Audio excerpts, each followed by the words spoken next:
warahmatullahi wabarakatuh. Alhamdulillahirrahmanirrahim. Wassalatu wassalamu ala asrafil anbiya wal mursalin wa ala alihi rasulillahi ajma'in, amma ba'du.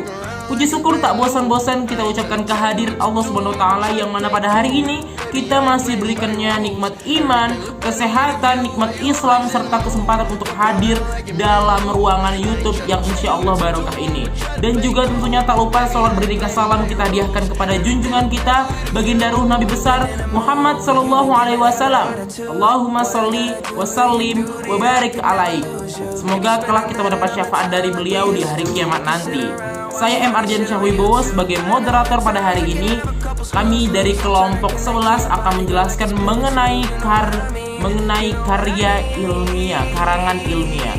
Yang pada hari ini yang menjelaskan mengenai pengertian yaitu Nur Rafika Artanti. Saya sendiri menjelaskan yaitu karangan ilmiah, dan Haidar Rahmatsyah sebagai menjelaskan jenis karya ilmiah, karangan ilmiah, dan Indah Azari Limbo menjelaskan mengenai teknik penulisan ilmiah. Maka sebelum kita mulai perkuliahan dan liu itu pada hari ini, kita ada baiknya mengucapkan lafaz basmalah. Bismillahirrahmanirrahim. Baiklah, kita langsung saja ke presentator yang pertama, ada Nur Rafika Artanti yang menjelaskan mengenai pengertian dari karangan ilmiah. Kepada Nur Rafika Artanti kami persilahkan dengan segala hormat. Pengertian karangan ilmiah. Karangan ilmiah menurut Broto Wijoyo adalah karangan ilmu pengetahuan yang menyajikan fakta, yang ditulis dengan metodologi penulisan yang baik dan benar. Semua karangan ilmiah dapat dianggap sebagai laporan ilmiah, sebab semua karangan ilmiah merupakan laporan tentang suatu penelitian. Tetapi karena materi, cara-cara yang digunakan, susunan, tujuan, serta panjang dan pendeknya berbeda, maka digunakan nama yang berbeda-beda. Baik, saya M. Ardiansyah Wibowo akan menjelaskan mengenai sikap ilmiah. Yang pertama, sikap ingin tahu. Diwujudkan dengan selalu bertanya-tanya tentang berbagai hal. Contohnya mengapa demikian, apa saja unsur-unsurnya. Yang kemudian yang kedua ada sikap kritis. Direalisasikan dengan mencari informasi sebanyak-banyaknya, baik dengan jalan bertanya kepada siapa saja yang diperkirakan mengetahui masalah maupun dengan membaca sebelum menentukan pendapat untuk ditulis. Ketiga, sikap terbuka. Dinyatakan dengan selalu bersedia mendengarkan karangan, keterangan, dan argumentasi orang. Selanjutnya yaitu sikap objektif. Diperlihatkan dengan cara menyatakan apa adanya tanpa dibarengi perasaan pribadi. Selanjutnya sikap rela menghargai karya orang lain. Diwujudkan dengan mengutip dan menyatakan terima kasih atas karangan orang lain dan menganggapnya sebagai karya yang original milik pengarangnya. Dan selanjutnya sikap berani mempertahankan kebenaran. Diwujudkan dengan membela fakta atas hasil penelitian. Dan yang terakhir ada sikap menjangkau ke depan.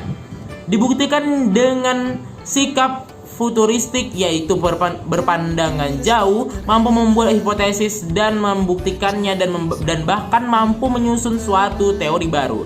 Terima kasih, saya lanjutkan ke presentator selanjutnya. Terima kasih kepada Nur Rafika Artanti dan juga saya yang telah menjelaskan mengenai karya ilmiah tadi ya. Baik, kita ke presentator selanjutnya. Ada Haidar Rahmatsyah yang akan menjelaskan mengenai jenis karya ilmiah. Kepada Haidar kami persilahkan dengan segala hormat. Jenis karya ilmiah. Jenis karya ilmiah memiliki 4 jenis. Yang pertama, makalah.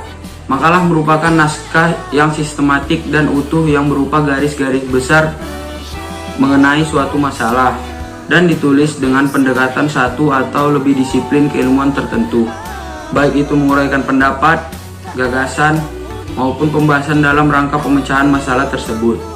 Yang kedua adalah paper. Paper adalah sebutan khusus untuk makalah di kalangan para akademisi atau mahasiswa dalam kaitannya dengan pembelajaran dan pendidikannya sebelum menyelesaikan jenjang studi diploma S1, S2, sampai S3. Yang ketiga adalah artikel kimia. Artikel kimia adalah sebutan khusus untuk makalah yang mengalami variasi dan adaptasi tertentu yang dipublikasikan melalui suatu jurnal ilmiah atau penerbitan khusus lain tanpa meninggalkan prinsip dari struktur format sistematika, dan isi makalah ilmiah. Yang keempat, buku. Buku merupakan karya tulis yang cepat yang dapat berupa modul, buku pelajaran, diktat, maupun karya terjemahan.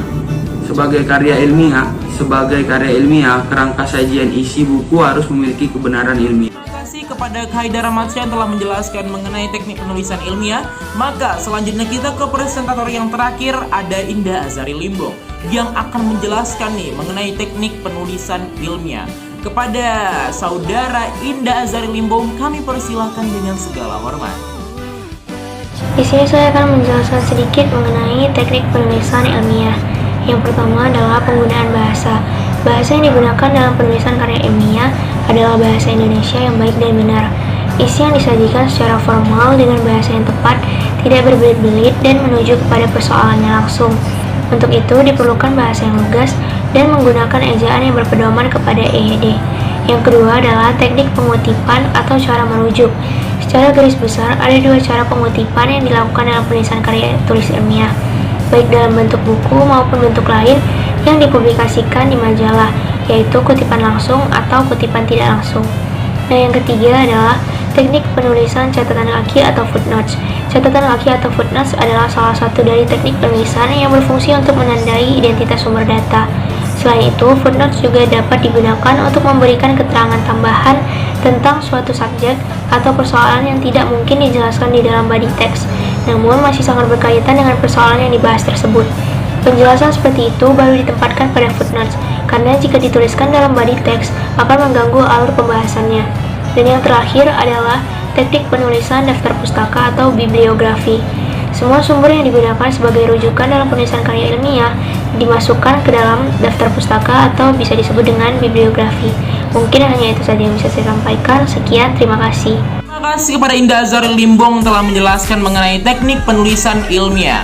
Maka dari itu, Indah sebagai presentator yang terakhir akan berakhir pada hari ini. Dan buat teman-teman sekalian yang ingin bertanya mengenai karya ilmiah, bisa komentar di bawah YouTube ini, di channel ini. Nanti kami insya Allah akan menjawabnya. Dan juga buat teman-teman yang ingin bertanya melalui WhatsApp juga boleh, nanti bisa PC saya atau teman-teman yang tadi presentasi. Kami dari kelompok 11 mengucapkan terima kasih kepada teman-teman yang sudah menonton video ini. Kami yakin kepada teman-teman bahwa teman-teman dapat paham dan dapat mengamalkan ilmu mengenai karya ilmiah pada pagi hari ini. Saya M. Ardiansyah Wibowo mewakili teman-teman kelompok 11 Bahasa Indonesia mengucapkan terima kasih kepada teman-teman sekalian dan ibu dosen.